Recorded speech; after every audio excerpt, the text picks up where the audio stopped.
Guys, welcome back to Lilavati classes. और आज का जो हमारा सेशन है इसमें हम ग्लोबल ऑर्गेनाइजेशंस और रीजनल ऑर्गेनाइजेशंस की शुरुआत करने जा रहे हैं।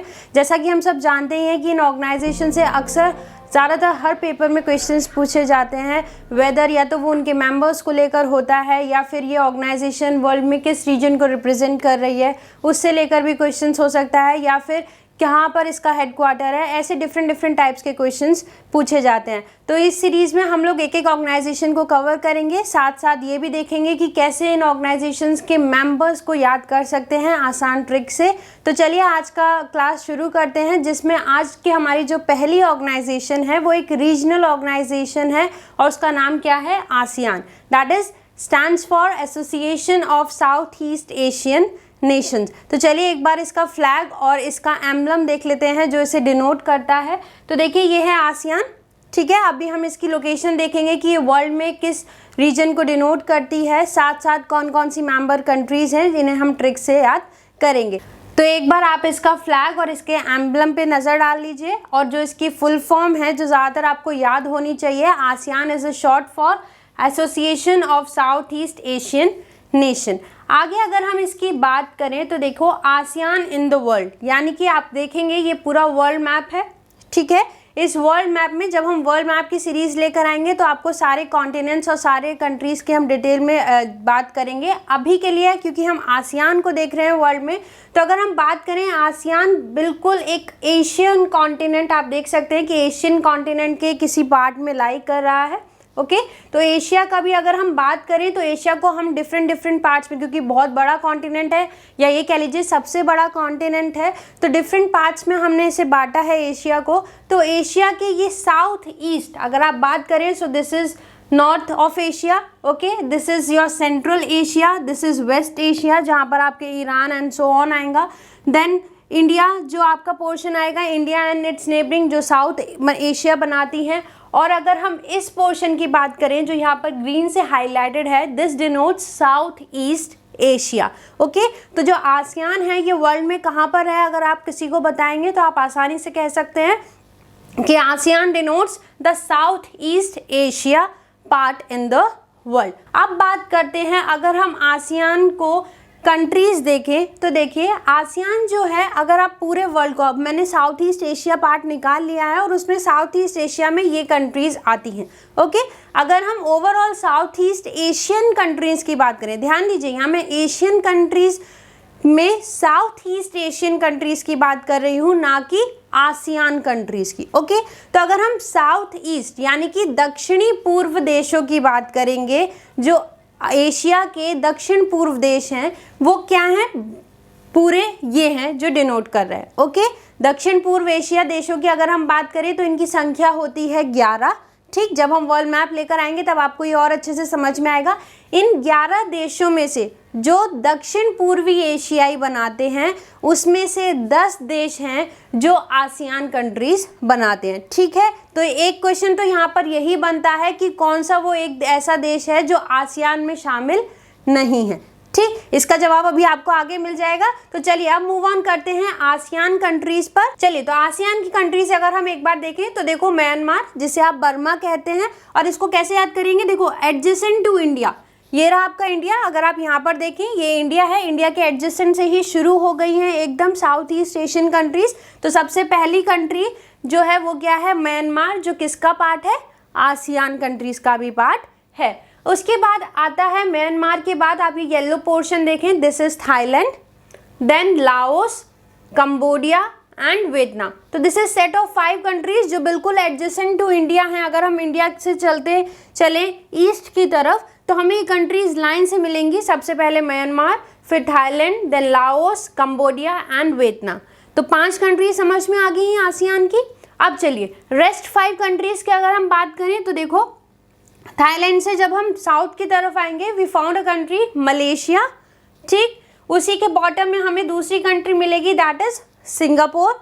Then this whole island part जो पूरे में फैला हुआ है छोटे छोटे आइलैंड्स में, इसे हम क्या कहते हैं, Indonesia. Then Brunei and Philippines. ये 10 कंट्रियां हैं जो क्या बनाती हैं, मेरी आसियान नेशंस बनाती हैं। अब बात करते हैं कि इन्हें याद कैसे करेंगे, यानी कि इनकी ट्रिक्स की। तो देखो एक ट्रिक है जिससे आप इसे आसानी से याद करेंगे। हमने इन 10 कंट्रीज को 2 सेट में हम बांटेंगे। पहला सेट होगा ये 5 कंट्रीज का और दूसरा सेट होगा नीचे वाली 5 बॉटम कंट्रीज का। ओके, इस बॉटम कंट्री में जो हमारी ये 5 आ रही हैं, इसमें से हम 3 कंट्रीज उठाएंगे पहले। वो क्या क्या होंगी? इंडोनेशिया, फिलीपींस एंड सिंगापुर, यानी कि IPS। ठीक, उसके बाद जो अपर 5 कंट्रीज का सेट था, इसमें से 3 कंट्री देखते हैं, दैट इज MLC, यानी कि म्यांमार, लाओस एंड कंबोडिया। देखो 6 कंट्री याद हो गई, एक है IPS और एक है क्या? MLC। अब बचती हैं हमारी कंट्रियां Brunei, Thailand, Vietnam and Malaysia. तो इन्हें कैसे याद करेंगे? अब बनाने जा रहे हैं हम अपनी पूरी final trick, that is IPS, MLC भी MTV देखते हैं। MTV चैनल आता है, पता ही होगा आप सबको। तो IPS और MLC क्या करते हैं भाई?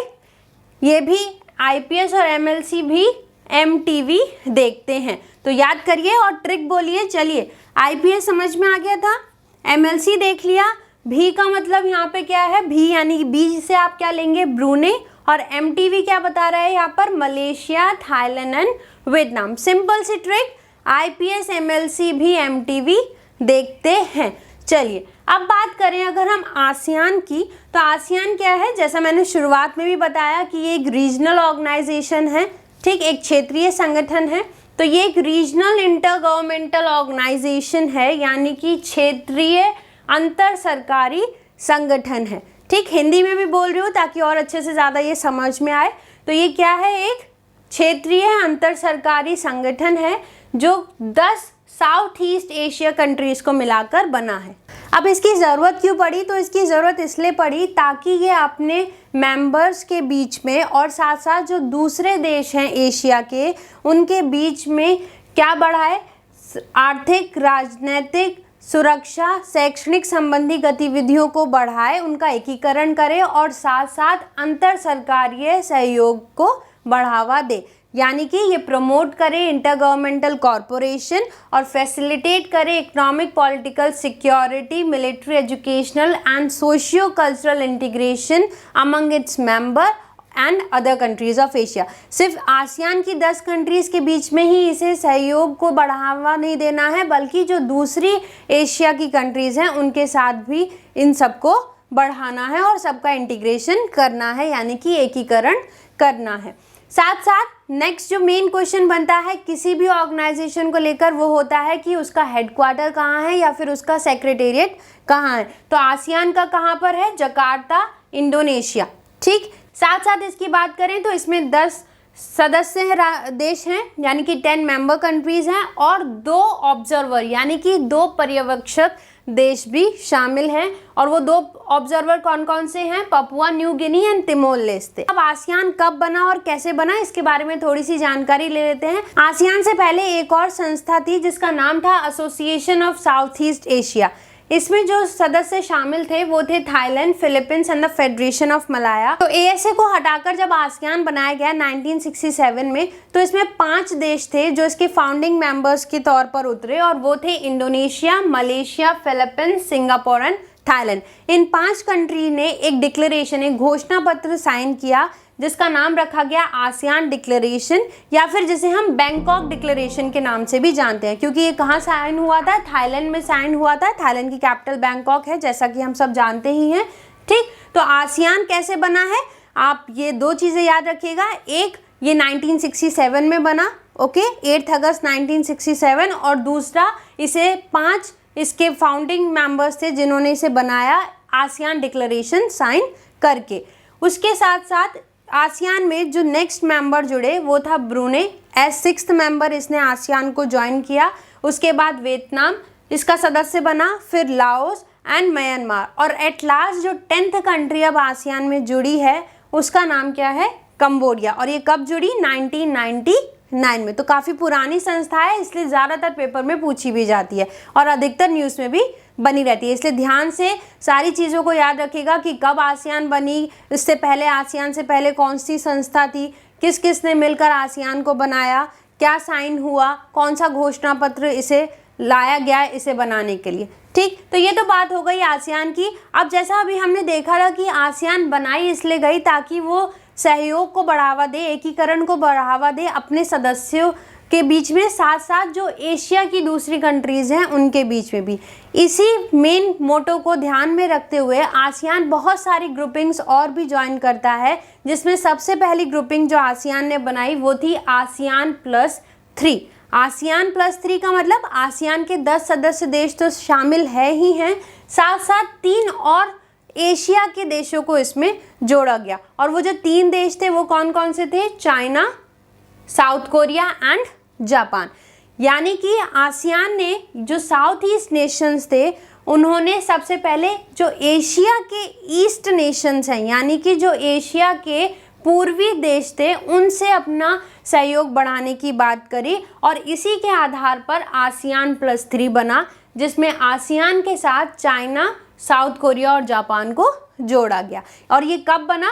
1997 में। उसके बाद जो नेक्स्ट ऑर्गेनाइजेशन बनाई गई इसी +3 में आगे बढ़ाते हुए वो थी ASEAN+6। पहला अटेम्प्ट आसियान का इंटीग्रेशन बढ़ाने का क्या था, एकीकरण करने का क्या था? ASEAN+3 के फॉर्म में।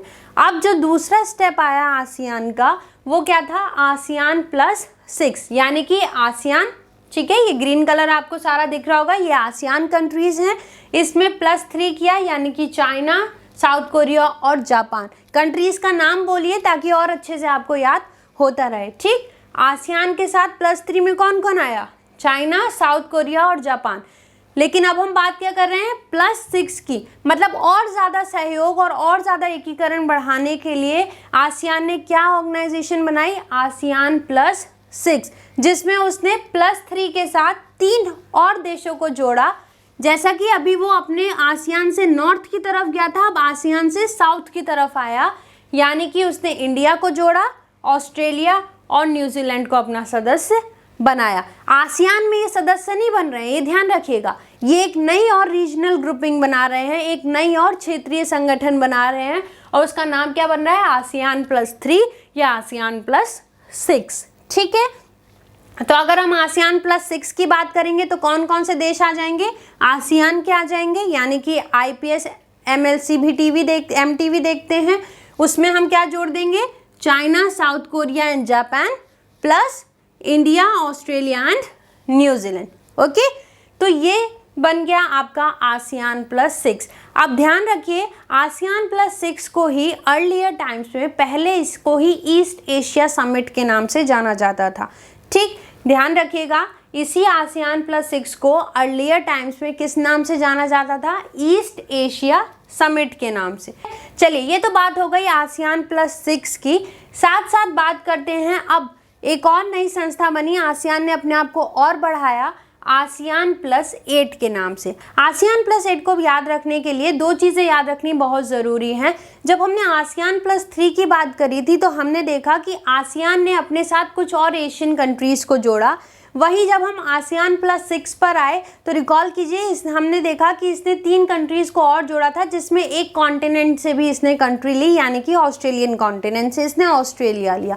वहीं जब हम ASEAN+8 की बात करेंगे तो हम देख रहे हैं कि इसने 2 मेन पावर्स को उठाया है, एक है US and second is Russia. देखिए, ये पूरा क्या है? ASEAN+6 दिख रहा है आपको यहाँ पर मैप में, साथ साथ 2 और जो नए जोड़े गए हैं वो क्या है? US एंड रशिया, यानी कि ये 2 और कॉन्टिनेंट्स में अपने आप को एक्सपेंड कर रहा है। और ये US और ये रशिया जब ईस्ट एशिया समिट, अभी मैंने दिखाया था आपको ईस्ट एशिया समिट क्या, जो ASEAN+6 था उसी को अर्लियर टाइम्स में क्या कहते थे? ईस्ट एशिया समिट कहते थे।